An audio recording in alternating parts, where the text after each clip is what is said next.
오늘 말씀의 제목은 겸손입니다. 겸손. 좋은 말이죠, 그렇죠? 되게 좋은 말인데 한번 성경적인 겸손에 대해서 오늘 우리가 쭉 생각해 볼 수 있는 시간이 되기를 원하고요. 그 전에 지난주에 했었던 것 간단하게 요약을 해서 복습을 해봅시다. 지난주에 저희가 뭐 했었는지 기억나세요?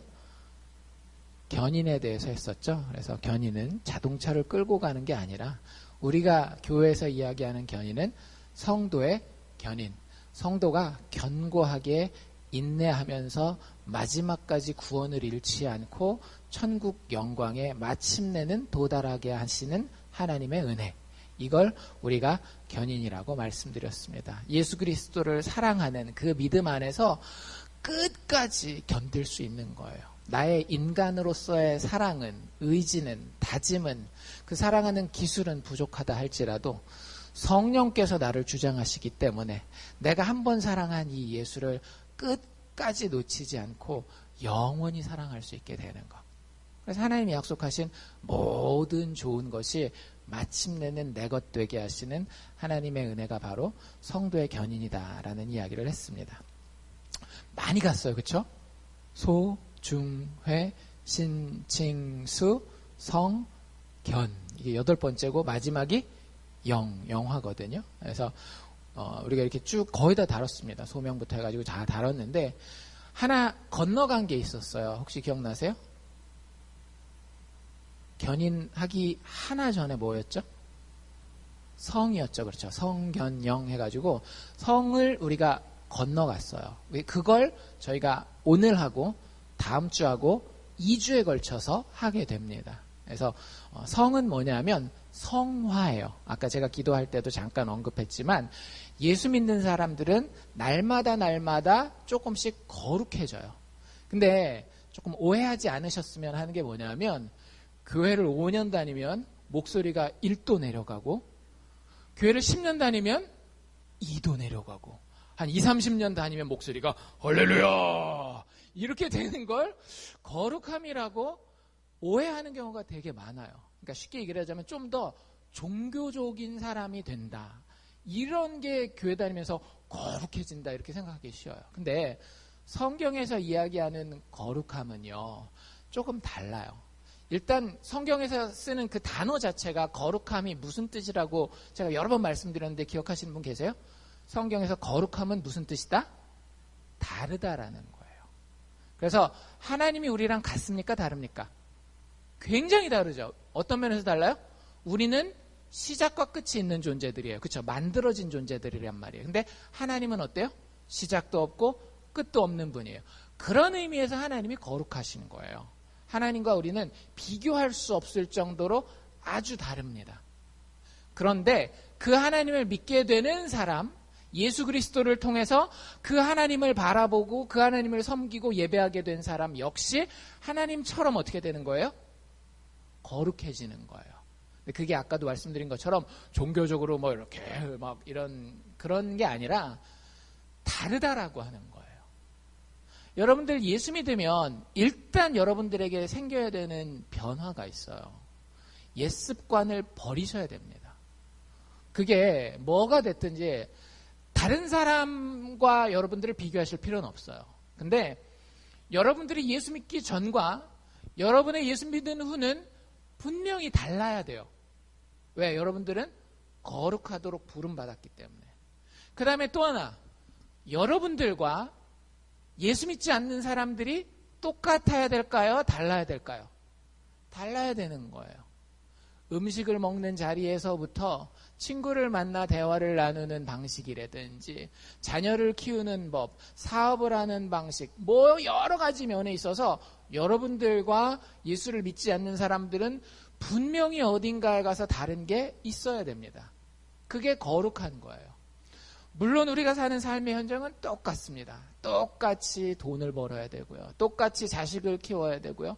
똑같이 친구를 만나고 살다 보면 기쁜 일도 어려운 일도 만나요. 예수 믿거나 안 믿거나. 근데 그것에 대해서 반응하는 모습은 예수 믿는 사람과 그렇지 않은 사람들이 다르다라고 하는 거예요. 성경에 보면 그 다른 모습을 사실은 거룩함이라고 이야기를 하고요. 여러 가지 각도에서 그걸 묘사하고 표현해요. 그래서 여러분들 스스로를 이렇게 생각하시면 좋을 것 같아요. 여러분들은 다이아몬드입니다. 잘 생각하셔야 돼. 이게 좋은 뜻이야, 나쁜 뜻이야, 머리가 단단하다라는 얘기야? 그런 건 아니고요. 여러분들 다이아몬드가 왜 좋아요? 일단 강하고 변하지 않기 때문에 좋습니다. 근데 다이아몬드 원석은 그렇게 비싸지 않아요. 다이아몬드를 어떻게 깎느냐에 따라서 굉장히 가격이 많이 달라지는 거 아세요? 이 각을 몇 개를 만들어 놓느냐에 따라서 가격이 천차만별입니다. 똑같은 원석을 가지고 다뤘을지라도. 그 다이아몬드의 가치는 어디서 나오는가 하면 그 다양한 각도에서 다양하게 빛을 받아 신비로운, 여기서 하고 다른 각도하고 조금씩 다른 빛을 내는 그 다양한 신비로운 빛에 있는 거예요. 그 다이아몬드의 가치는. 우리가 똑같다라고 하는 거예요. 우리가 하나님을 닮아서 거룩해진다라고 하는 것은 다 그 공장에서 똑같은 물건 찍어내는 것처럼 우리가 그렇게 다 똑같은 모습으로 목소리 깔고 교회 뭐 안 빠지고 맨날 다니고 헌금 잘하고 뭐 이런 똑같은 모습으로 찍어내는 게 아니라, 어떤 사람은 예술가로서, 어떤 사람은 사업가로서, 어떤 사람은 주부로서, 어떤 사람은 뭐 그 친구 모임에 잘 도움을 주는 도우미로서 각자 자리에 다르게 가 있어서 거기에서 예수 닮은, 예수만 가질 수 있는 색깔을 내는 거예요. 근데 그게 예수 안 믿고는 낼 수 없는 색깔을 내는 거죠. 그게 성화의 과정을 통해서 드러납니다. 그 중에 오늘은 한쪽 깎은 면만 얘기를 할 거예요. 근데 되게 중요한 거예요. 이것은 거의 모든 사람에게, 예수 믿는 사람이면 거의 모든 사람이 아니라 예수 믿으면 모든 사람에게 있어야 되는 것인데, 그것이 바로 무엇인가 하면 겸손이라고 하는 겁니다. 여러분들 겸손이라고 하는 것을 인간적인 시각에서 지금까지 바라보던 것들이 있다라고 한다면 오늘 말씀을 통해서 좀 바꾸시기를 바라요. 왜냐하면 대부분의 사람들이 겸손이 좋다라는 건 알지만 겸손하고 싶어 하진 않아요. 그게 현실입니다. 현대사회에서. 왜? 겸손하면 어떻게 되니까? 손해보니까. 근데 그런 게 아니에요. 성경이 이야기하는 겸손을 우리가 모르기 때문에 겸손은 맞는 거야, 하지만 난 하기 싫어, 이런 게 되는 거거든요. 근데 여러분들이 정말로 예수를 믿고 그 예수 안에서 겸손이 뭔지 깨닫게 되면 겸손 좋은 거야, 내가 하고 싶어, 이렇게 되는 거예요. 여러분들이 성경을 통해서 오늘 그 사실을 좀 깨달을 수 있으면 좋겠고요. 일단 그 맛보기로 겸손이 무엇이냐라고 하는 것에 대한 일반적인 그림을, 성경에서 이야기하는 일반적인 그림을 드리면 바로 이런 거예요. 내가 예수 믿어서 진짜 귀한 존재가 됐어요. 여러분들 예수 믿으셨다라고 한다면, 그 믿음이 진짜라고 한다면 여러분들 진짜 귀한 존재들이에요. 정말 대통령이 와도 여러분들과 바꾸지 않을 거예요. 진짜로. 제가 예수 믿는 목사라고 한다면 대통령이 있으니까 내 믿음의 형제 자매 옆에 있는데 좀 비켜보세요, 여기 대통령 좀 만집시다, 절대 그러지 않을 겁니다. 왜냐하면 여러분들이 대통령보다 훨씬 더 귀한 존재이기 때문에. 트럼프가 오건 오바마가 오건 누가 와도 상관없어요. 여러분들이 정말로 예수 믿는 사람이고 그 믿음으로 저와 식탁에서 교제하고 있다라고 한다면 저는 여러분들을 그 한가진 자리로 몰아내지 않을 겁니다.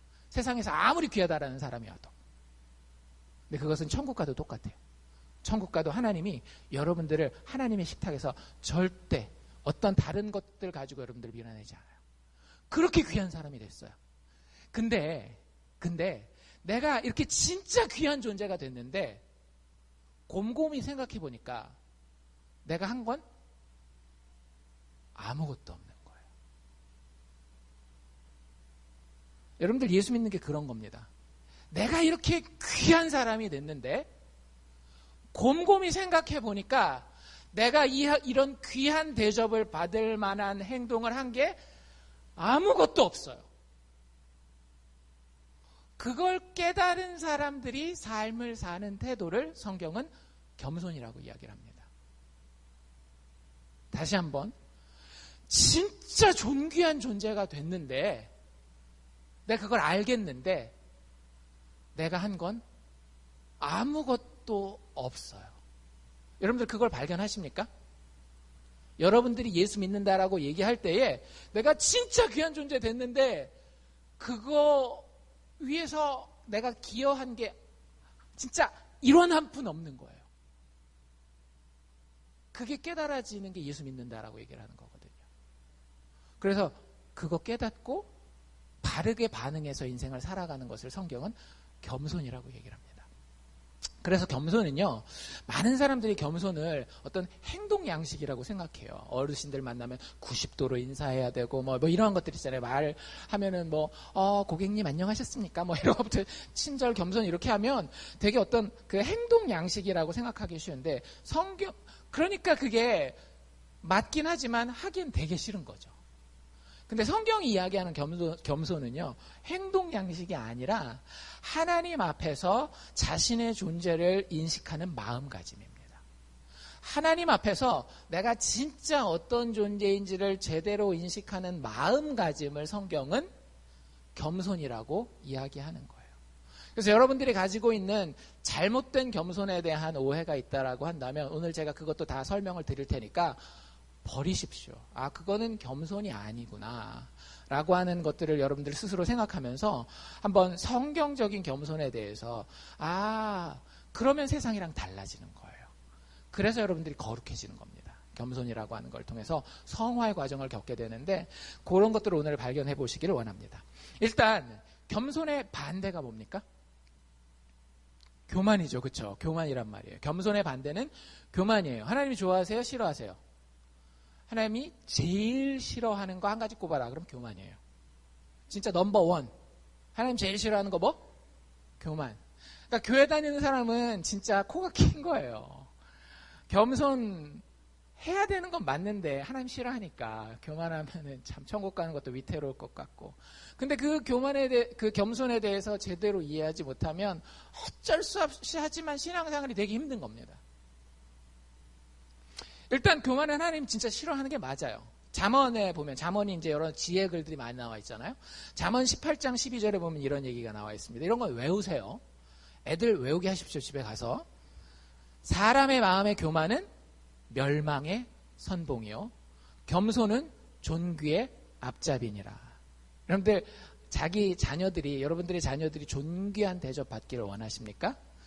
세상은 하나님이 만드셨고 하나님이 이끌고 가십니다. 지금도 마찬가지예요.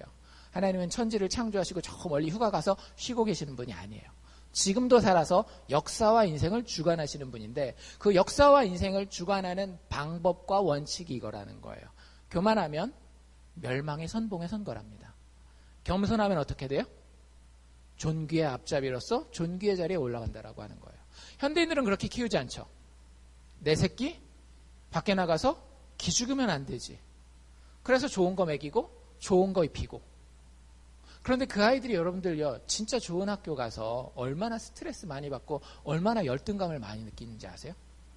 존귀의 기지기는커녕 그 자아가 우리 진짜 막 바닥에서 구르던 이 비참한 세대보다도 그 속사람은 훨씬 더 약하게 사는 경우들이 많이 있어요. 왜? 다른 여러 가지 원인이 있겠지만 애들 오냐 네가 왕자야 네가 공주야 하면서 교만하게 키우기 때문에 그런 거예요. 교만은 뭐라고요? 멸망의 선봉이요. 거꾸로 그 아이가 어려서부터 어른을 존경할 줄 알고 아버지 어머니부터 존경할 줄 알고 권위에 대해서 잘못된 것은 인식은 하지만 그럼에도 불구하고 자신을 낮출 줄 알고 친구들과의 관계에서도 자신을 내세우고 자랑하고 뽐내는 것보다는 친구들을 돕고 섬기는 것을 더 좋아하는 진짜 겸손한 사람을 만들어주면 하나님께서 그 인생을 어떻게 책임지시겠다라고요? 존귀하게 만들어주도록 책임지시겠다라고 하는 거예요. 성경이 그런 얘기가 있어요. 자식 키울 때 다른 데 가서 여러분들 막 이 사람한테 물어보고 정 목사한테 물어보고 그러지 마시고요. 역사와 인생을 주관하시는 하나님께 가서 물어보십시오. 잠언에 보면 참 좋은 얘기들이 많이 있습니다. 아직 부모 되었는데 잠언 한 번도 안 읽어보신 분들은요. 빨간불 빨리 켜셔야 돼요. 그리고 내가 오늘부터 집에 가서 하루에 한 장이면 딱 30일을 걸려서 잠언 한번 다 읽을 수 있거든요. 한 달 만에 좀 읽고 내가 자녀들에게 어떤 교훈을 줘야 되겠다 이런 것들 좀 배우시면 좋을 것 같아요. 어쨌든 교만이라고 하는 게 겸손의 반대고요. 하나님이 굉장히 싫어하십니다. 여러분들 근데 어떤 사람을 교만한 사람이라고 얘기하실래요? 어떤 사람을 교만한 사람이라고 이야기하실래요? 교회에서 사실은 교만한 사람 찾기가 쉽지는 않아요. 왜요? 아까도 얘기한 것처럼 성경에 너무 분명하게 빼도 박도 못하게 교만에 대해서는 막 그냥 거의 바닥까지 이렇게 내려놨으니까. 근데 아까도 말씀드린 것처럼 행동으로는 우리가 감출 수 있습니다. 행동으로는 감출 수 있는데요. 사실은 교만은 뭐에 대한 문제라고요? 마음에 대한 문제라고요. 제가 오늘 몇 가지 예를 드릴 테니까 여러분들이 이게 다른 사람 자꾸 생각하지 말고 맞아 저 사람이 그런 마음으로 행동하는 것 같아. 이런 거 하지 말고 나한테 이런 마음이 있는지 한번 생각해 보시기를 바라요. 교만한 사람들이 대부분 가지는 마음 중에 하나는 뭐냐면 이런 생각이에요. 나 정도면 됐지 뭘. 혹시 이렇게 생각하시는 분 계세요? 나 정도면 의로운 거지 뭘. 그러니까 내가 막 100% 완벽하고 이건 아니라도 나 정도면 됐지 뭘. 나 정도면 의로운 거지. 이런 생각을 하는 사람들이 많이 있을 수 있겠죠. 그렇죠? 옆집 저 개똥이네 엄마 아빠라든지 뭐 이런 사람들. 그런 사람들이 사실은 되게 교만한 거예요. 여러분들 근데 나 정도면 의롭지 뭐 이렇게 얘기하는 마음속으로 얘기하는 사람들은요. 대부분 둘 중에 하나입니다. 되게 무지한 사람들이에요. 내가 지금 무슨 일을 어떤 만행을 저지르는지 모르는 사람들이 있어요. 여러분들 친구 중에 진짜 좀 교만한 사람 있잖아요. 그 친구가 교만한 걸 알까요? 모를까요? 알면 그렇게 잘 안 해요. 사람이 미움받는다라는 거 알면 그렇게 잘 안 하는데 대부분의 내가 다른 사람보다 나 정도면 다른 사람 비교해보니까 나 정도면 의롭지 나 정도면 괜찮지 않은 사람 대부분은요 자기가 그런지 자기가 얼마나 그 빈틈이 많고 다른 사람들 보기에 좀 모르는 표현을 써도 되겠지만 좀 가짜는지 자기 스스로는 모르는 경우가 되게 많아요. 근데 그렇게 나와요. 마음에 그런 자세를 가지잖아요. 그럼 겉으로 그게 그렇게 나와요. 자기는 모르는 상태에서. 그러니까 되게 무지한 거예요. 사실 교만이라고 하는 것은요. 무지하기 때문에 생길 수 있는 겁니다. 또 하나 나 정도면 됐지라고 생각하는 사람들 중에 무지하지 않은 사람들도 있어요. 네, 그런 사람들은 어떤 사람들인가 하면 현실을 부정하는 사람이에요.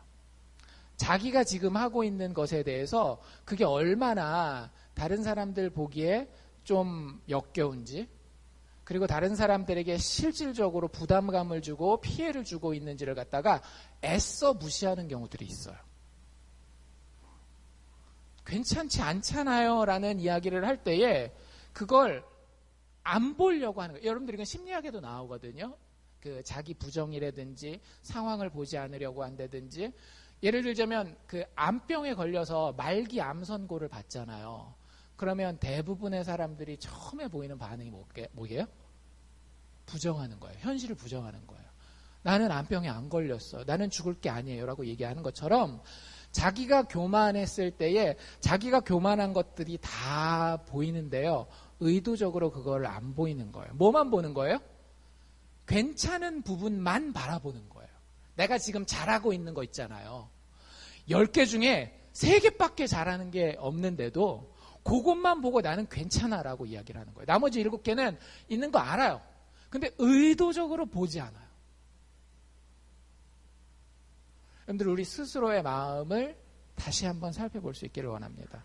나 정도면 의롭지 뭘. 굉장히 교만한 마음입니다.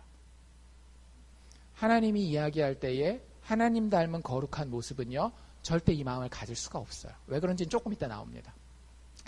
또 이런 마음을 가지시는 분들도 있어요. 교만한 마음을 가지시는 분들 중에 내가 아직 아니라는 건 알아요. 그렇죠? 살다 보니까 뭐 내가 완벽하지 않고 뭐 부족한 것도 많고 근데 속으로 이렇게 생각하는 경우가 있죠. 저도 그런 경우들이 있어요. 내가 조금 더 노력하면 충분히 의로워질 수 있어. 이렇게 생각하는 분들이 있어요. 여러분들이 이것도 교만입니다. 왠지 아세요? 자신의 본질적인 능력에 대해서 착각하고 있기 때문에 그런 거예요. 여러분들 제가 분명하게 말씀드리는데 사람이 본질적으로 궁극적으로 영원히 변하는 것은 인간 스스로에게는 불가능한 거예요. 참 신기한 거는요. 연구 결과들을 이렇게 살펴보잖아요. 예수 믿지 않는 사람들이 인간에 대해서 이렇게 연구하고 조사하고 할 때 현대 과학이 이렇게 많이 발전했잖아요. 많이 발전하면 발전할수록 무슨 얘기를 더 많이 하는지 아세요? 인간은 태어난 다음에 크게 변할 건덕지가 없다라는 거예요. 타고난 기질이 있잖아요. 그럼 그 기질이 정말 많은 걸 결정한다라고 하는 겁니다. IQ부터 시작해서 뭐 등등등등. 저는 이제 교육을 했으니까 학원 강사들이 그런 거에 관심이 많아요. 어떻게 하면 애들이 공부를 잘하게 할까? 그러면 대부분의 학원 강사들이 찾아본 소스들은 뭐라고 결론을 내리는가 하면요. 공부할 놈들만 공부시키면 됩니다. 어차피 공부시켜도 성적이 안 올라갈 애들은 안 올라가요라고 학원 하는 사람은 사실은 그런 말 하면 안 되잖아요. 왜? 학생들이 자기 학원에 와서 소망을 가지고 막 해야 되니까. 근데 대놓고 그런 얘기 하는 학원 강사들이 되게 많아요. 무슨 얘기냐면요. 그게 지적 능력이 됐건 아니면 여러분들의 나쁜 습관들 있죠. 뭐만 보면 겁을 먹는다든지 어떤 상황만 되면 다 포기하고 게을러진다든지 뭐 이런 것들이 있잖아요. 뭔가 내 신경을 탁 건드리면 화를 버럭 낸다든지 이런 게 있단 말이에요. 어떤 자존심만 건드리면 막 이렇게 막 과잉 반응을 보인다든지 이런 게요. 여러분들 대부분의 사람들은 뭐라고 생각하는가 하면은요. 아까 제가 말씀드린 것처럼 좀 노력하면 충분히 나아질 수 있다라고 생각해요. 절대 안 됩니다. 여러분들 그래서 부부싸움 하는 거예요. 모르셨어요? 부부들이 왜 싸워요? 부부들이 착하고 좋으니까? 물론 착하고 좋으니까 사랑해서 결혼하죠. 근데 결혼해보니까 뭐가 보이는 거예요? 고쳐야 될 부분이 보이는 거예요. 악한 게 아니라 고쳐야 될 부분이 보이는 거라고요. 근데 여러분들 그거 가지고 진짜 치열하게 싸우잖아요. 저희도 그랬어요. 저희 똑같이 싸웠습니다. 집사람 얘기는 한 7년이래요. 한 7년 정도를 엄청 싸웠어요. 내가 목사 그만두고 가정을 갈라서리라는 생각까지 할 정도로까지 정말 그렇게 치열하게 싸웠어요. 근데요, 지금 얻은 결론은 뭐냐면요. 내가 그때 진짜 어렸구나. 내가 그때 진짜 인간이라는 존재를 잘 이해하지 못했구나. 나와 내 아내와 내 가족들을 이해하지 못했구나. 하나님이 저를 꺾으시고 하나님이 저를 부드럽게 하시고 저를 만지시고 변화시키셨거든요. 지금도 물론 못한 점이 많다라는 건 인정합니다. 근데 그럼에도 불구하고 그때에 비해서는 많이 착해졌어요. 근데 그때 제가 느낀 게 뭐냐 하면은요. 내가 여기서 이 사람 끝까지 내 고집대로 바꾸려고 그러면 이 사람 죽을 수도 있겠다라는 생각이 들었어요. 사람은 안 바뀌어요, 여러분들. 좀 이렇게 그 부분을 포장하는 거지 절대 안 바뀝니다. 자녀들도 똑같아요. 여러분들 자녀들이 어떤 기질이 있잖아요. 그러면 그 부분이 여러분 기준에서는 안타까울 수 있어요. 근데 잘 안 바뀝니다. 부모는 참 바뀌길 되게 원하시죠, 그렇죠? 근데 잘 안 바뀌어요. 겁이 많은 애들은요, 나중에 커도 겁이 많고요. 뭐 하여튼 그래요. 근데 우리가 우리 스스로에게 이렇게 생각한다라고요. 이제 다른 사람 얘기하지 말고 내 얘기를 합시다. 내 얘기, 자기 얘기. 자기 스스로가 변할 수 있다라고 생각하는 거예요. 내가 지금은 아니지만 시간 조금 지나고 조금 노력하면 훨씬 더 의로워질 수 있어. 더 나아질 수 있어. 더 괜찮아질 수 있어. 라고 여러분들 생각하시면 성경은 그걸 교만이라고 이야기를 해요. 우리 절대 우리의 힘으로 더 나아질 수 없습니다. 그걸 인정하셔야 돼요. 잠깐 일시적인 변화는 일어나요.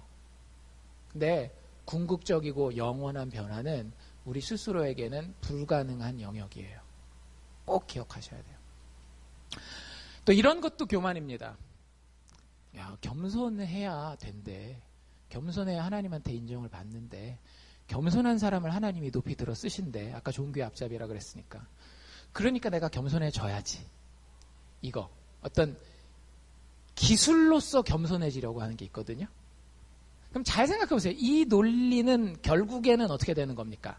자기가 겸손해져서 그 결과 나중에 자기가 더 높아지는 거죠. 그렇죠? 기술적으로 자기가 자기 스스로를 겸손하게 포장하는 거예요. 1차적으로는 하나님 앞에서 거짓이고요. 내가 겸손하고 싶은 마음이 없는데 높아지기 위해서 그게 하나님 앞이 됐건 사람 앞이 됐건 높아지기 위해서 겸손하는 건 일단 거짓이고 위선이고요. 두 번째는 결국에는 그건 교만이라고 하는 거예요. 왜? 겸손해서 높아지는 게 목적이니까. 겸손은 그냥 징검다리일 뿐이지 최종 목적지는 교만이에요. 그래서 여러분들 겸손을 기술로 생각하신다라고 하면 그것도 역시 교만이라고 하는 거예요. 그러니까 교만이 굉장히 다양하고 또 우리가 생각하지 못했던 부분에 우리에게 아주 뿌리 깊게 박혀 있다라는 걸 깨달으셔야 돼요. 그래서 제가 교만 얘기를 드리는 거예요. 교만이라는 게 아무개 그 사람 되게 뻔뻔하고 그러던데 그 사람 얘기하라고 생각하시면 사실 우리는 계속 교만한 자리에 남아있을 수밖에 없어요. 근데 교만은요, 우리 모두의 이야기예요. 제 이야기예요. 저도 속으로 나 정도면 의롭지 뭐. 우리 교회에서 저보다 성경 많이 보고 저보다 설교 많이 듣고 저보다 기도 많이 하면 얼마나 이렇게 생각할 때가 있을 수 있잖아요. 그게 교만이라고요. 내가 지금 조금 부족하지만 노력하면 참 더 위대한 목사가 될 수 있겠다. 이렇게 생각하는 게 교만이라고요. 하나님 앞에서 낮아지는 게 사는 길이라 그랬어. 그러니까 내가 낮아져야 되겠어. 그것도 교만이라고요. 그러니까 여러분들 인간이 얼마나 뿌리 깊게 교만을 마음에 가지고 있는지를 알고 계셔야 돼요. 그래서 그걸 우리가 경계하고 인식할 수 있어야 됩니다. 일단 교만하지 말아야 되겠죠. 그럼 제가 겸손하십시오 하면 많은 분들이 아까도 얘기 드린 것처럼 싫어한다라고요. 해야는 되겠는데 말을 들어보니까 거의 반협박으로 목사가 얘기를 하니까 겸손은 해야 되겠는데 하기 싫은 거예요. 여러분들 그 하기 싫은 건 하지 마세요. 왜냐하면 겸손이 아니기 때문에. 우리가 피해야 될 첫 번째 것은 교만이지만 두 번째 것은 잘못된 겸손입니다. 이걸 다른 말로 뭐라고 부르는가 하면 비굴함이라고 불러요. 비굴함. 여러분들 누가 되게 겸손한데 부담스러운 적 있으세요? 어떤 분들 그런 얘기를 하더라고요. 일본 갔다 왔는데 일본 사람들이 너무 친절하더라고. 막 뭐 하나만 뭐 몇백 원짜리만 사가지고 가도 막 고맙습니다. 막 인사를 막 굽히고 막 이렇게 하고. 가끔 그런 분들 보실 수 있잖아요. 지나치게 자기를 갖다가 막 낮추는 이런 거. 여러분들 이거 겸손이 아니에요. 이건 비굴함이에요. 성경의 겸손, 성경에서 제일 겸손했었던 사람이 누구예요? 예수님이죠. 여러분들 예수님이 비굴해 보인 적 있으세요? 없어요. 예수님은 십자가에 못 박혀 죽는 그 순간까지도 빌라도가 뭐라 그래요? 빌라도가 공식적으로 예수님에게 비굴해지기를 원합니다. 왜요? 야, 너를 살리기도 죽이기도 할 수 있는 권한이 나한테 있어. 한 번만 빌어. 그럼 내가 너 살릴 수 있어. 이렇게 얘기를 하거든요. 예수님 뭐라고 얘기를 하세요? 세상에서 가장 겸손한 분이 그 말을 딱 듣고 너한테 그런 권세 없어. 내가 너한테 굽힐 이유는 하나도 없지. 이게 예수님의 겸손이었다라고 하는 거예요. 그러니까 여러분들 그건 할만하지 않아요? 한번 해보고 싶지 않나요? 나도 딱 누가 나한테 100만 불 딱 줬는데 됐어요. 나는 내 길이 있습니다. 이 한 말 한 번 평생에 한 번 정도는 해볼 기회가 좀 있으면 좋지 않겠습니까? 얼마나 멋있어요. 비굴함이 아니라고 하는 거예요. 잘못된 겸손은요, 비굴함과는 달라요. 여러분들, 비굴함은 왜 나오는지 아십니까? 비교의식 때문에 나오는 거예요. 그 사람과 나의 파워를 비교를 해요. 그 사람과 나와의 세상에서의 지위를 비교를 해요. 아까 일본 사람들 같은 경우는 그 사람이 고객이냐 아니냐, 내가 그 물건을 팔아야 되는 사람이냐 안 팔아도 되는 사람이냐에 따라서 이 다른 사람과의 비교가 계속해서 계산되는 겁니다.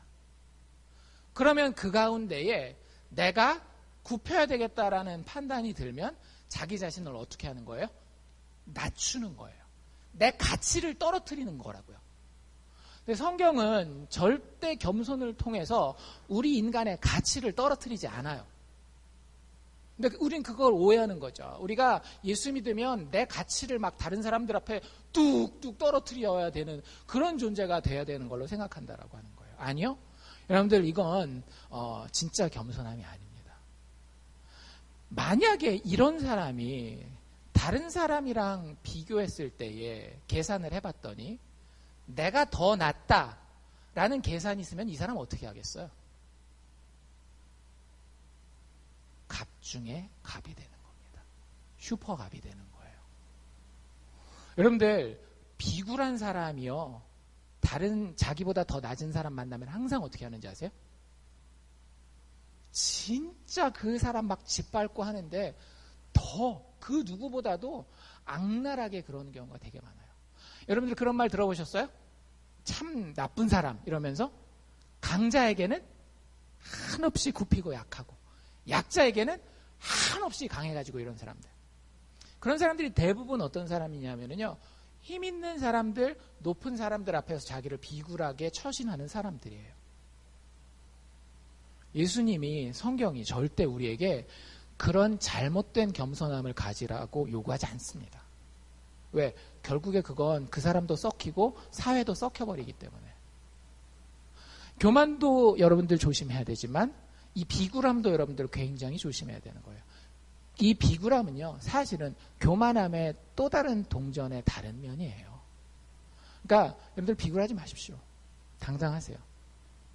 당당하되 현실을 좀 보고 정확하게 현실이 뭔지 파악하고 여러분들 그 현실에 맞게 반응하시면 돼요.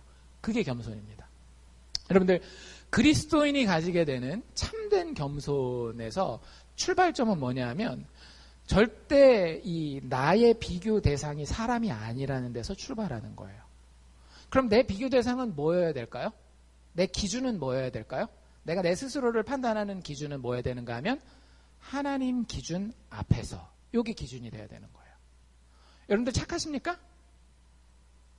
여러분들 굉장히 열심으로 사십니까? 여러분들 교회에서 되게 참 헌신적으로 봉사하십니까? 주의 교회를 위해서 정말로 열심히 애쓰시고 자식을 키우는데도 되게 막 진짜 이렇게까지 막 노력하고 희생하고 하셔요. 여러분들 기준이 뭐라고요? 예수 그리스도라고요. 하나님이라고요. 그 하나님 기준 앞에서 여러분들이 과연 아무리 많이 헌신을 했어도 아무리 열심히 살았어도 정말 자랑할 게 있을까요? 사도 바울이 아주 좋은 예예요. 여러분들 우리가 지금 누리고 있는 이 교회는 사도 바울에 의해서 혈혈단신 혼자서 독고다이 뛰어가지고 이 교회가 다 세워졌다. 교회의 기초가 초대교회의 기초가 다 세워졌다라고 봐도 과언이 아닙니다. 그게 일반적인 역사학자들이 내리는 평가예요. 그러면 사도 바울이 뭐라고 얘기할 만해요? 나 정도면 괜찮지라고 이야기할 만하지 않습니까? 혹 사도 바울에게 실수가 있어도 내가 조금 그 부분만 개선하면 나아지지 괜찮지라고 이야기할 만하지 않아요?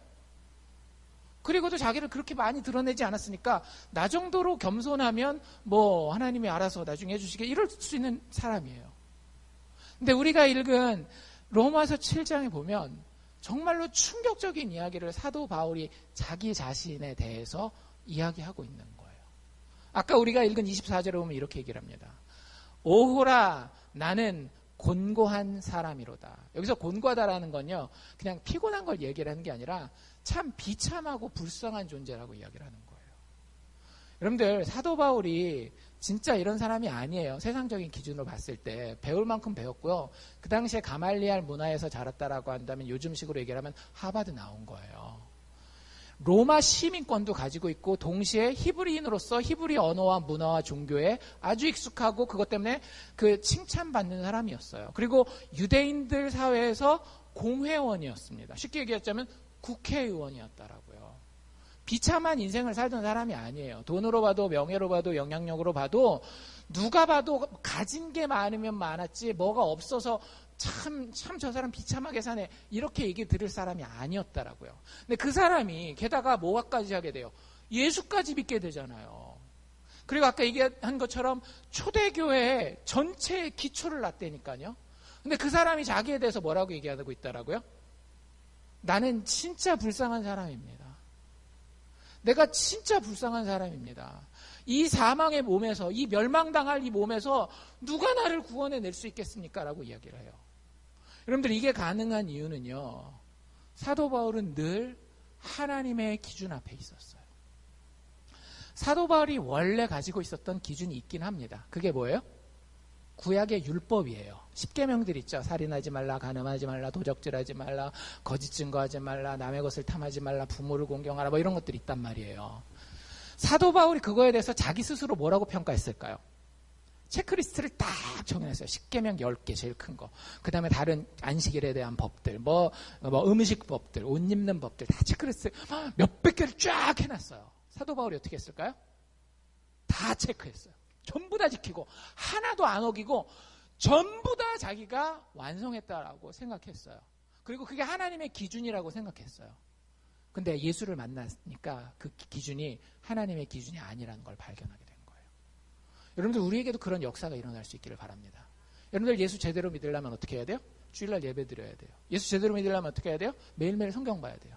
여러분들, 예수 제대로 믿으려면 어떻게 해야 돼요? 매일매일 기도해야 돼요. 예수 제대로 믿으려면 어떻게 해야 돼요? 기회가 될 때마다 전도하셔야 돼요. 예수 제대로 믿으려면 어떻게 해야 돼요? 헌금 열심히 하셔야 돼요. 만약에 여러분들, 제가 방금 말씀드린 이게 하나님의 기준이라고 생각한다면요, 굉장히 크게 착각하시는 거예요. 많은 사람들은 그 기준들 놓고 체크 다 하고 내가 하나님 기준 앞에 바로 섰어라고 얘기를 해요. 사도 바울도 그렇게 생각했고요. 근데 예수를 만나고 나서 사도 바울의 마음 가운데에 성경을 바라보는 시각이 달라졌어요. 여러분들, 10계명의 제 10계명이 뭔지 아세요? 10개의 계명이 있잖아요. 그 10번째 게 뭔지 아세요? 10번째 거? 뭐예요? 남의 아내를, 남의 재산을, 남의 종을 탐내지 말라라는 게 있어요. 어떻게 보면 되게 중복적인 계명인 것 같아요. 왜? 이미 뭐가 나왔으니까. 도적질하지 말라라는 게 나왔잖아요. 그리고 뭐 그것을 위해서 막 거짓말하고 사기치면 9계명에 거짓 증거하지 말라라고 하는 얘기도 나왔거든요. 근데 바울이 그 전에 예수를 만나기 전에는, 성령께서 그 영혼으로 거듭나게 하시기 전에는 그게 그냥 우습게 보였던 거예요. 하나님 기준 하면 되지. 내가 조금 불편하더라도 노력하고 열심히 하면 되지 해가지고 체크 다 했는데, 갑자기 예수 믿고 나니까 하나님이 뭐라고 얘기하셨는지가 제대로 보이게 되는 거죠. 하나님의 기준이 뭔지가 제대로 보이게 된 거예요. 마음속으로 탐심. 이거 제가 하는 얘기가 아니라 사도 바울이 그렇게 얘기를 해요. 7장 앞에 가면 7절에 그런즉 우리가 무슨 말하리요? 율법이 죄냐? 그럴 수 없느니라. 율법으로 말미암지 않고는 내가 죄를 알지 못하였으니, 곧 율법이 탐내지 말라 하지 아니하였다면 내가 탐심을 알지 못하였을 것이다 라고 얘기를 하는 거예요. 여러분들, 성경을 보시면서 하나님의 기준을 발견하셔야 됩니다. 이게 그냥 문학적인 표현일 거라고 생각하시면 큰 코 다치시는 거예요. 문학적인 표현이 아니에요. 하나님이 있는 것을 그대로 우리에게 내어 보여주시는 것이 하나님의 말씀이에요.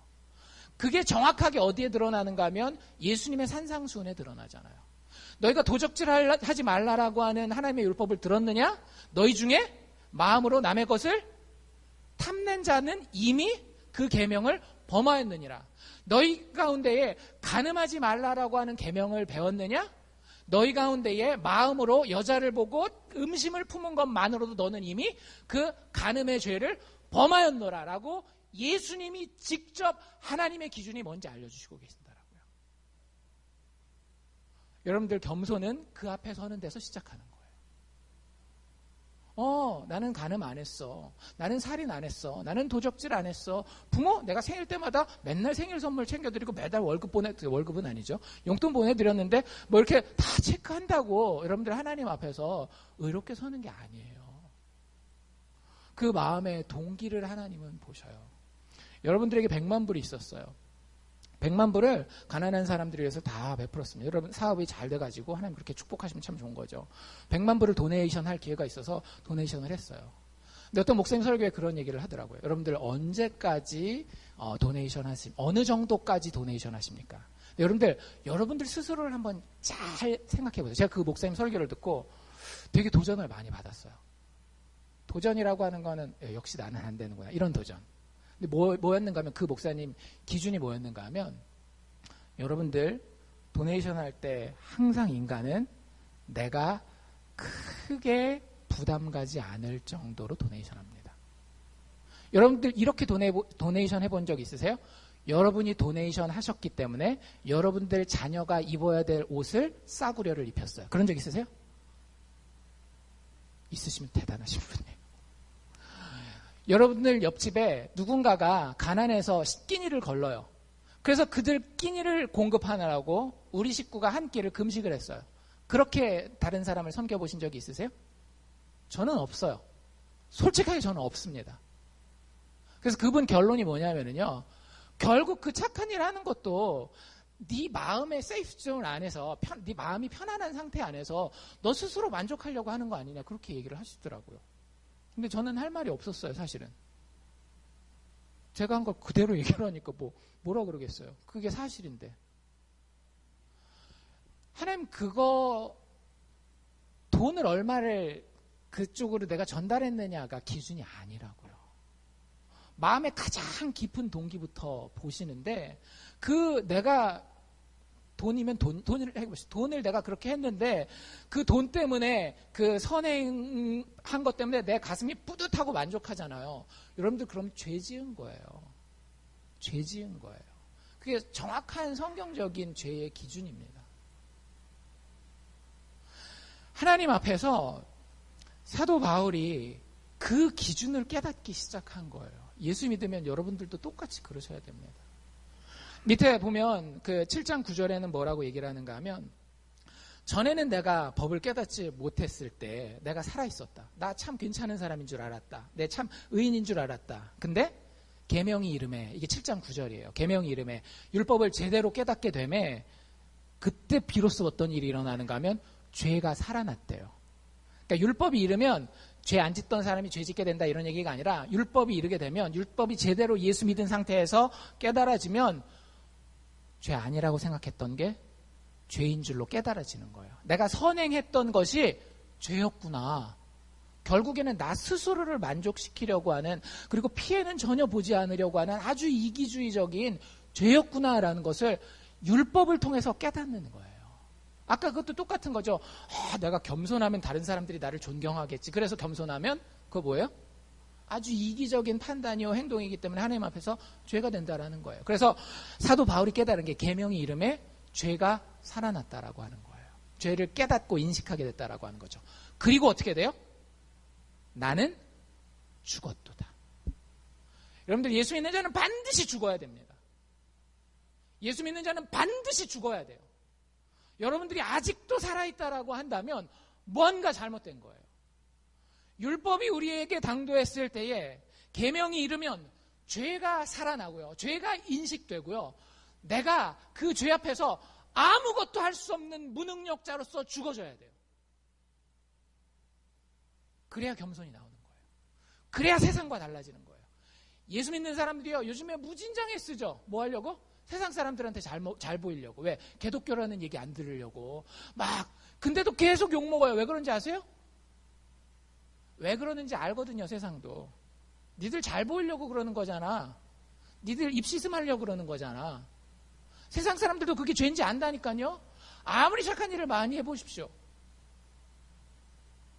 여러분들, 우리는 하나님의 기준 앞에서요, 그리고 영혼들의 기준 앞에서 도저히 의를 행할래야 행할 수 있는 능력이 없는 죽은 존재들이에요. 죽은 게 먼저 있어야 돼요. 왜 세례를 줄 때, 침례를 줄 때 물속에다가 집어넣었다가 꺼내요? 예수와 함께 죄에 대하여 죽었다가, 예수와 함께 의에 대하여, 하나님에 대하여 다시 살아나겠습니다. 이 고백 아닙니까? 여러분들 그렇게 세례 받으신 거 아니에요? 아직도 내 의가 살아있어요.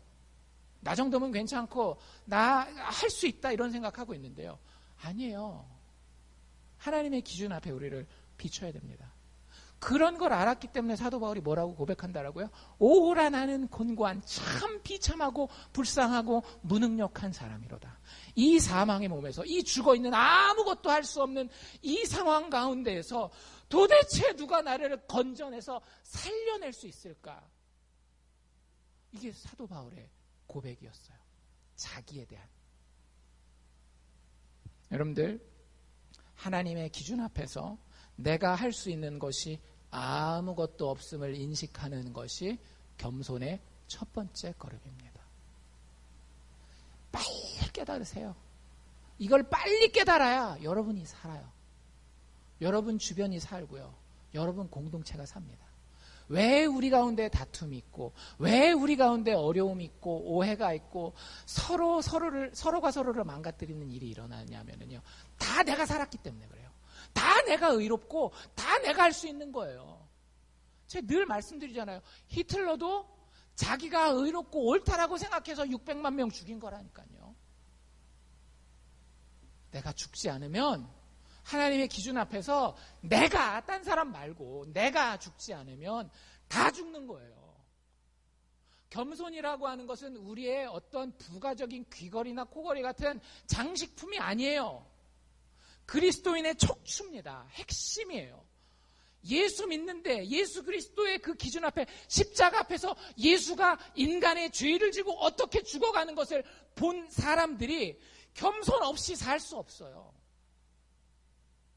그 첫걸음을 사도 바울이 그렇게 고백했다라고요. 오라 나는 곤고한 비참한 참 불쌍한 사람이로다. C.S. 루이스라고 하는 사람이 이렇게 얘기를 합니다. 죽지 않은 것은 그 어떤 것도 부활하지 못할 것입니다. 다시 한번, 죽지 않은 것은 그 어떤 것도 부활하지 못할 것입니다. 여러분들의 성깔이 아직도 안 죽었습니까? 여러분들의 그 똑똑한 지식이 아직도 안 죽었습니까? 여러분들의 그 허영과 사치가 아직도 안 죽었습니까? 여러분들 절대 부활하지 못해요. 심각하게 생각하셔야 됩니다. 심각하게 생각하셔야 돼요. C.S. 루이스가 욕먹는 것 중에 하나가 그 연옥에 대한 이야기를 하거든요. 천국 가기 전에 이 모든 이런 것들이 C.S. 루이스가 얼마나 심각하게 생각했는가 하면 도대체 그런 부분이 있어서는 천국에 갈 수가 없는 거예요. 그래서 그게 100만 년이 됐건 1000만 년이 됐건 다 씻어야지만 천국 갈 수 있다라고 C.S. 루이스는 생각했어요. 물론 그건 성경적인 생각은 아닙니다. 우리는 다른 길이 있어요. 다른 길이 있어요. 그 길이 무엇인가 하면 환상과 착각에 근거한 헛된 삶이 아니라 예수 그리스도 십자가 바라보면서 그 십자가에 근거하여서 실제 있는 나의 현실, 그 실체에 근거한 제대로 된 삶으로 다시 살아나는 것이 우리가 가져야 되는 길입니다. 쉽게 얘기하자면 예수 믿는 믿음으로 사는 거예요. 내가 하나님 앞에서 이렇게 납작 엎드러질 수밖에 없는 존재예요. 아무것도 자랑할 것이 없는 존재인데 이렇게 한 것도 없고 할 수 있는 것도 없는 존재인데 하나님 나를 귀하게 여겨주셨어요. 하나님이 나를 그냥 사랑해 주셨어요. 정말로 네 생명이 너무 귀하다. 너의 생명을 위해서 나의 생명을 바치마. 여러분들 인생에서 우리가 궁극적으로 바라는 게 뭔지 아세요? 다른 사람으로부터 인정받는 거예요. 돈을 많이 벌어도 불행한 사람이 있어요. 어떤 사람들? 그 돈 번 것 때문에 사람들이 손가락질하면요 별로 행복하진 않습니다. 우리가 자식을 잘 키우는 것도 돈을 버는 것도 뭘 하는 것도 결국은 인정받는 거예요. 다른 사람들한테 사랑받고 칭찬받고 박수받는 거거든요. 한번 집에 가서 잘 생각해 보세요. 도대체 내가 왜 이거 하고 있는가? 도대체 내가 왜 사업을 하고 있으며, 도대체 내가 왜 한인의 일을 하고 있으며, 도대체 왜 내가 학생으로서 공부를 하고 있으며, 뭐 한번 다 생각해 보세요.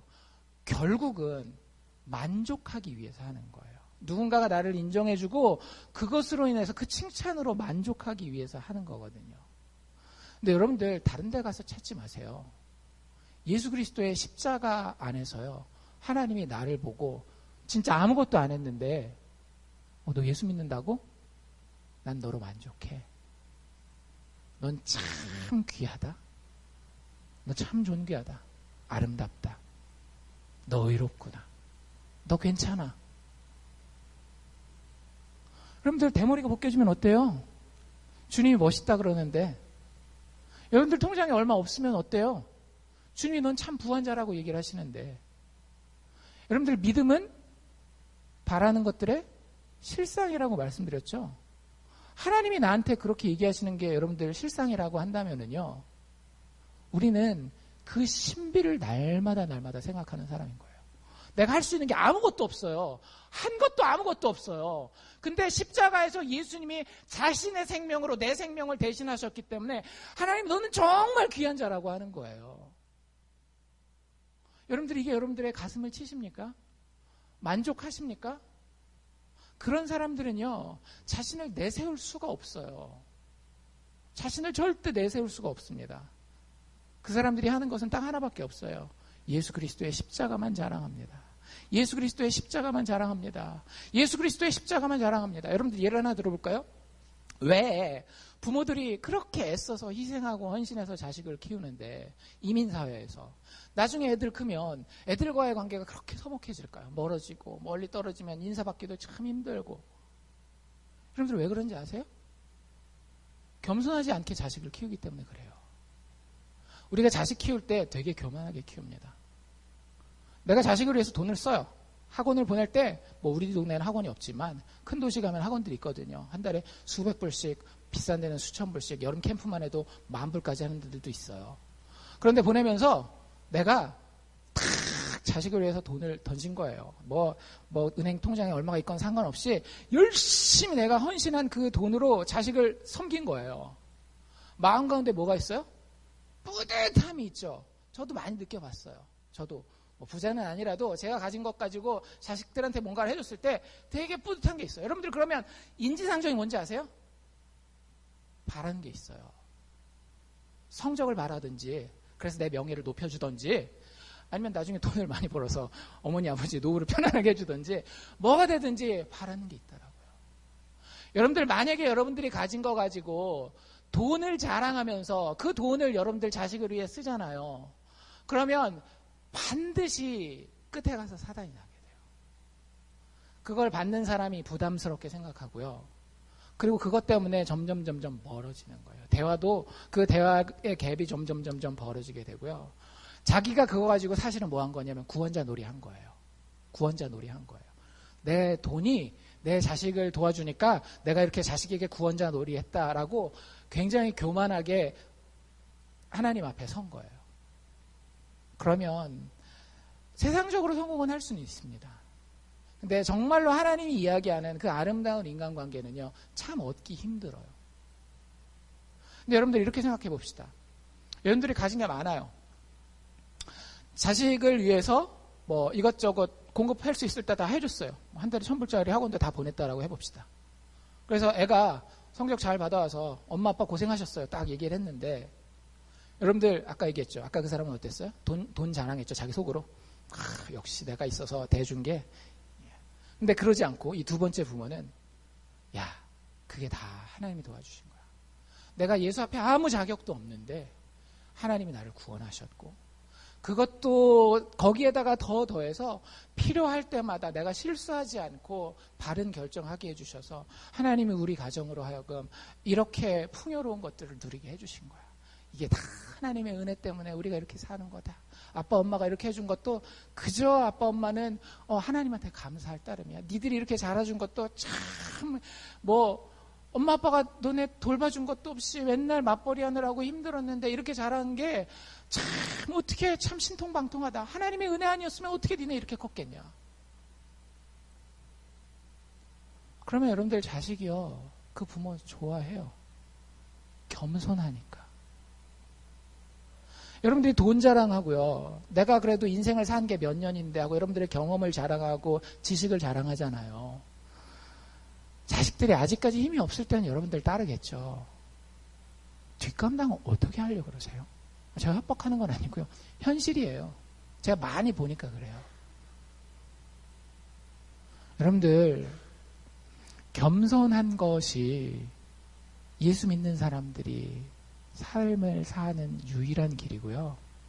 그 겸손의 유일한 방법은요, 사람이 자랑을 안 할 수는 없거든요. 그건 분명해요. 제가 인생을 살아보니까 또 성경도 읽어보고 여러 가지 공부를 해보니까 자랑을 안 하는 거는 불가능해요. 근데 바른 것을 자랑해야 되는 거예요. 내 경험, 내 지혜, 돈, 세상의 어떤 흐름, 트렌드를 읽는 눈, 식견, 이런 거 자랑하지 마시고요. 예수 그리스도. 여러분들 자랑할 만하지 않아요? 내가 아무것도 아니라니까요. 진짜 정 목사 이거 별거 아니에요. 가방끈 좀 그러면 그거 뭐예요? 말 좀 잘하면 그거 아무것도 아니에요. 하나님이 보시기에, 아니 솔직히 뉴스에 다 제 개인적인 삶을 40년 좀 넘는 동안 다 까발려서 놓으면은요, 진짜 아무것도 아닌 사람이에요. 미움받고 손가락질 받고 감옥에 가도 아무 할 말 없는 사람이라고요. 근데 그런 저를 하나님이 그냥 귀하게 봐주셨다니까요. 네 목숨 귀하다고 내 목숨 바치겠다고. 여러분들 그게 자랑스럽지 않으세요? 예수 믿는다라고 하는데 그게 안 자랑스러우면 뭐가 자랑스러운 건가요? 그게 자랑스러운 사람이 세상 앞에서 십자가가 내 인생의 전부입니다. 내가 고난을 받아도 이미 사랑받았기 때문에, 인정받았기 때문에 나에게는 더 필요한 것이 없고, 내가 잘 돼도 이것이 내 능력으로, 내가 한 것이 아무것도 없는데 은혜로만 주어졌기 때문에 내가 자랑할 게 아무것도 없습니다. 그게 여러분들이 세상과 다른 점이에요. 여러분들 세상 사람들과 똑같이 성공할 수도 있고 가난해질 수도 있어요. 세상 사람들이 당하는 육체의 질병 당할 수도 있고요, 건강할 수도 있어요. 그게 여러분들과 세상 사람들을 다르게 만드는 게 아니라고요. 여러분들 십자가 자랑하시느냐라고요. 자격 없는 나, 아무것도 한 일 없는 나를 너 참 좋다라고 이야기하시는 그분의 말씀이 내 가슴팍을 팍팍 때려서 이것만 내가 자랑하고 다닙니다. 예수 그리스도의 십자가만 자랑하고 다니겠습니다. 자식을 칭찬해도, 내 재물을 칭찬해도, 내 가족들을 칭찬해도, 내 건강을 칭찬해도, 내 지식을 칭찬해도 아닙니다. 예수 십자가입니다. 여러분들에게 이런 겸손이 있으시기를 바랍니다. 갈라디아서 6장 14절에 사도 바울은 이렇게 고백해요. 그러나 내게는 우리 주 예수 그리스도의 십자가 외에는 결코 자랑할 것이 없습니다. 여러분들, 그리스도인의 겸손은 자신을 못나게, 낮게 생각하는 게 아니에요. 우리는 이 보배로운 예수 십자가, 그 복음을 생각하다 보니 나를 생각할 기회가 줄어드는 겁니다. 나를 낮게 생각하는 게 아니라 나를 덜 생각하는 거예요. 내가 그거 생각할 겨를이 없어요. 누구 생각하느라고? 예수 생각하느라고. 예수 십자가 바라보느라고. 자격 없는 사람을, 이 죄인을 진짜 귀한 존재로 만들어주고 여겨주셨는데, 칭의가 그거라 그랬잖아요. 기독교 교리의 핵심. 아무것도 안 했지만 예수 그리스도 믿는 믿음 안에서 우리가 의롭게 된다라고 하는 거. 괜찮은 사람이 됐다라고 하는 거. 귀한 존재가 됐다라고 하는 거. 여러분들 그거 하나 자랑하고 붙들고 감사하실 수 있기를 원합니다. 오늘 읽은 본문에도 뭐라고 되어 있는가 하면 우리 주 예수 그리스도로 말미암아 하나님께 감사하리로다. 여러분들 감사는 누구만 할 수 있는가 하면은요, 진짜 겸손한 사람만이 할 수 있는 거예요. 거짓 감사 말고 진짜 마음에서 우러나는 감사는 내가 받을 자격이 안 되는데 받았네? 그러니 감사합니다. 그렇잖아요. 여러분들 월급 주는 사람이 와서 여러분들 집에서 일하고 가면 감사하다 그래요? 물론 예의상 감사하다라고 얘기를 하죠. 근데 언제 진짜 감사해요? 월급도 안 줬는데 우리 집에 와서 나한테 정말 필요한 일을 해주고 가면 정말 감사한 거 아닌가요? 여러분들에게 그게 있냐라고요. 내가 대가를 치르지 않았는데 예수께서 내 인생을 위해서 해준 게 진짜 있느냐라는 말이죠. 사도 바울이 자기 인생을 생각할 때에 자기 인생에는 생각할 게 딴 게 없다라는 거예요. 감사할 게 딱 우리 주 예수 그리스도로 말미암아 하나님께만 감사한다라고 하는 거예요. 이게 사도 바울의 겸손의 정체성이었다라고 하는 겁니다. 여러분들, 우리는 성화의 길을 걷고 있습니다. 세상과 달라야 해요. 그리고 그 첫 번째 결함은 겸손이어야 합니다. 겸손한 사람, 그리스도 안에서 겸손한 사람은 이런 모습을 가져요. 다른 사람과 비교하지 않습니다. 더 이상은 다른 사람과 비교하지 않아요. 내가 더 높다든지 내가 낮다든지 다른 사람과 비교하지 않아요. 대신 뭐랑 비교하겠어요? 하나님의 기준과만 비교하는 거예요. 하나님의 기준과만 그 앞에 서서 그 거룩함, 아름다움을 보면서 그런데 거기 미치지 못할 나의 모습을 발견하는 거예요. 또 겸손한 사람은 어떤 모습을 보이는가 하면 그렇기 때문에 절대 자기를 높이는 법이 없습니다. 교회에서 제가 제일 부담스러울 때가 언제인지 아세요? 정 목사가 꼬장꼬장한다라는 걸 알기 때문에 대놓고 제 앞에서 자랑질을 하시는 분들은 안 계세요. 근데 은근히 돌려서 자랑하시는 분들은 계셔요. 되게 부담스럽습니다. 되게 부담스러워요. 제 스스로 부담스러운 거는 둘째치고요. 하나님 보시기에 예수 믿고 교회 다닌다라고 하는데 아직 겸손을 정말 제대로 아는 것인가? 라는 그 하나님 앞에 그분이 서게 될 그것 때문에 제가 되게 부담스러워요. 절대 자신을 높이지 않습니다. 대놓고도 은근히도. 잘 생각해 보세요. 단 어떻게 해요? 거꾸로 다른 사람은 낮추지 않아요. 여러분들 인간은 대부분 겸손하지 않을 때 어떻게 하는가 하면 나보다 낮은 사람이 있을 때 무시합니다. 그쵸? 나보다 경제적으로나 학업적으로나 뭐가 됐건 나보다 낮은 사람이 있으면 무시하게 돼요. 근데 진짜 겸손한 사람, 예수 안에 있는 사람은요. 나도 한 거 없고 그 사람도 한 거 없어요. 똑같아요. 내가 무시할 만한 자격이 있는 존재가 아니기 때문에 그 사람이 나보다 낫다라고 판단되어질 때 그 사람을 무시하지 않아요. 반대로 다른 사람이 나보다 더 높아요. 그러면 우리는 꼭 어떻게 해요? 끌어내려야죠. 그래서 비방하고 막 이런단 말이에요. 근데 그러지 않아요. 왜? 그 사람 높아봤자 하나님 앞에서 나랑 똑같아요. 별 자랑할 거 없어요. 돈 좀 있네? 뭐 조금 더 자식들 잘 됐네? 그래도 나나 그 사람이나 하나님 앞에, 하나님의 기준 앞에서는 똑같이 낮은 존재들. 그것 때문에 열등감을 가질 필요도 없고요. 그것 때문에 위협감을 느껴서 그 사람을 굳이 끌어내릴 필요가 없어요. 여러분들 왜 사람들이 특히 부부간에 왜 싸우는지 아세요? 자존심 싸움 하잖아요. 자존심 싸움. 부부가 아내가 남편을 존중하지 않는다, 남편이 아내를 존중하지 않는다, 그래서 그거 가지고 막 싸우는 거예요. 왜? 이 사람이 나보다 높아가지고 하면은 막 나한테 위협이 느껴지니까. 근데 그러지 마세요. 왜 타인에 대해서 굳이 그 사람이 높다라고 얘기를 하는데 그걸 잡아 끌어야 됩니까? 그 사람이 높다 그러면 높다라고 얘기하는구나. 그 사람이 진짜 높은지 아닌지는 누가 판단하시는 거예요? 하나님 판단하시는 거예요. 그냥 나는 그 사람이 높다라고 얘기하는구나. 얘기하고 생각하고 끝나면 돼요. 굳이 그걸 가지고 네가 높네, 안 높네, 사람이 됐네, 안 됐네 그러면 안 바뀐다니까요. 바뀌면 제가 하라 그러죠. 여러분들 싸우라고 얘기를 하죠. 근데 안 바뀌어요. 차라리 기도를 하세요. 기도를. 그래서 진짜 예수 믿는 겸손한 사람들은 자기를 높이지 않고 타인을 낮추지 않습니다. 그리고 더 나아가서 자신에 대해서는 감사하고 자족할 줄 알아요. 무슨 얘기인지 아시겠죠?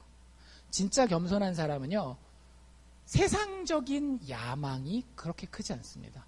열심히 일하기 때문에 세상에 세계적인 영향력을 미칠 수는 있어요. 근데 그 마음에서 욕심으로 소화되는 야망이 그렇게 크지 않아요. 왜? 하나님이 이미 나를 만족시키셨기 때문에 그냥 있는 그 상태로가 참 만족스러운 거예요. 자족할 줄 아는 거예요. 그리고 어떻게 돼요? 자기가 받은 그것이 내 자격이 안 되는데 이렇게 주어졌네? 감사할 줄 알아요. 여러분들에게 진짜 자족과 감사가 있는지 살펴보십시오. 자족과 감사가 없는데 겸손하다? 아마 가면이기가 쉬워요.